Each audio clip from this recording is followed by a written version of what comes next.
Deklaratat se ne kemi karburantet më të lira në rajon janë në një narrativ politike, por realiteti është se jemi të parafundit në rajon sa i përket numrit të litrave të naftës që qytetarët e Maqedonisë mund të blejnë me pagën minimale. Këtë e deklaroi në emisionin Biznes 21 Dejan Dimovski, ekspert energjetik dhe përfaqësues i shoqatës Inxhinierët e Maqedonisë. Kjo u tregua nga analizat që e realizuan në ditët e fundit të marsit.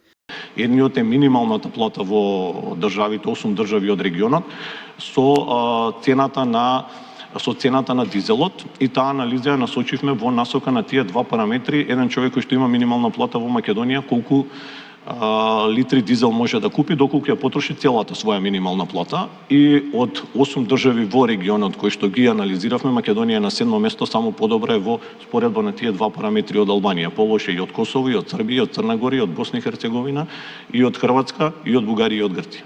Dimovski nuk është optimist se kriza për shkak të konfliktit në lindjen e mesme do të zgjidhet shpejt. Thotë se pasojat globale do të jenë largkërkuese. Vlerëson se masat tek ne nuk janë të mjaftueshme dhe duhet të orientohen më shumë te drejt kategorive të cënueshme të qytetarëve. Se duhen masa të synuara, jo masa për gjithë qytetarët, mendon edhe Viktor Mitevski nga shoqata maqedonase për hetim dhe analizë. Sipas tij, ende nuk ka masa për ushqim, sepse vendi ynë ka normë inflacioni më të lartë se vendet e Bashkimit Evropian, jo vetëm tani për shkak të krizës, por edhe prej vitesh. Затоа преска, кога зборував за инфлацијата, ја спомнав базичната инфлација. Значи, Народната банка кажува дека не се енергенсите и храната тие кои што диктираат инфлацијата во нашиот систем само. Имаме скриени фактори кои што кажуваат каква, односно имаат големо влијание на инфлацијата. Што значи тоа? Една од клучните работи, ова го зборуваме веќе како флоскула и економистите и бизнис секторот. Нефер трговски практики. И па луѓе донесовме закони, не ги имплементираме.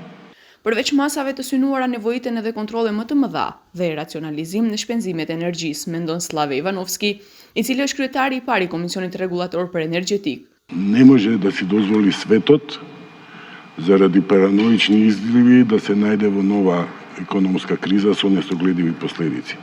Фактички ние буквално се сведовме на очекување што ќе твитне господинот Трамп секоја вечер, и тоа ли ќе биде тоа 40-тиот или 70-тиот негов твит. Таа неизвестност убива. Меѓутоа, кризата е голема. Thotë se 26 miliard dollar janë shpenzuar deri më tani për kapriçin e dikujt dhe ajo që mund të jetë pasojë e krizës mund të jetë shpërbërja e OPEC-ut. Largimi i Emirateve të Bashkuara Arabe nga OPEC tregon se ose do të duhet të rikonstruohet ose të shpërbëhet, thot Ivanovski. Vlerëson se fituesi më i madh nga konflikti në lindjen e mesme do të jetë Kina, afatgjat dhe Evropa, ndërsa Amerika nuk ka çfarë të humbasë, sepse sipas pretendimeve të saj nuk është e mvarur nga ngushtica e Hormuzit.